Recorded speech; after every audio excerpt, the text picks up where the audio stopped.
Pemirsa, Pemprov Jawa Barat menggelar rapat khusus bersama MUI, Kemenak, tokoh ulama hingga ormas Islam untuk membahas polemik dugaan ajaran menyimpang di Pondok Pesantren Al Zaitun Indramayu. Akan dibentuk tim untuk mengusut tuntas dugaan ajaran menyimpang Ponpes Al Zaitun.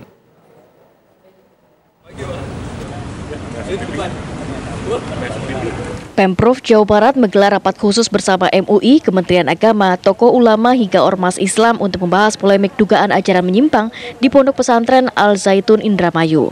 Hasilnya disepakati bahwa dibentuk tim yang bakal melakukan investigasi ke Al Zaitun. Jika hasil investigasi nanti ditemukan adanya pelanggaran baik dari nilai keagamaan maupun administrasi, akan ada tindakan yang diberi kepada Ponpes Al Zaitun. Pemprov Jawa Barat meminta kepada pihak Al Zaitun untuk kooperatif selama tim investigasi mengumpulkan data dan juga fakta di dalam lingkungan Pondok Pesantren Al Zaitun. Kami membentuk tim investigasi yang akan bekerja selama 7 hari. Karena prinsip kita harus hati-hati, berkeadilan dan tabayun. Jadi diberi ruang itu dulu. Tim akan bekerja selama 7 hari. Nanti kita lihat hasilnya.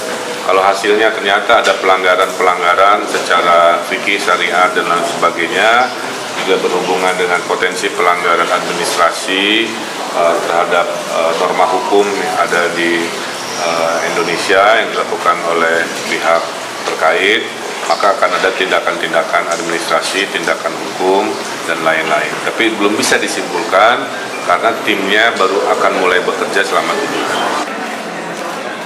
Tim investigasi Al Zaitun akan berisikan berbagai pihak dari instansi mulai dari MUI, Pusat dan juga Jawa Barat, Kementerian Agama, Kepolisian dan juga Kejaksaan. Selain itu, hasil keputusan akan diumumkan pada hari Selasa pekan depan. Dari Bandung, Jawa Barat, Asep Barbara, TV1 mengabarkan.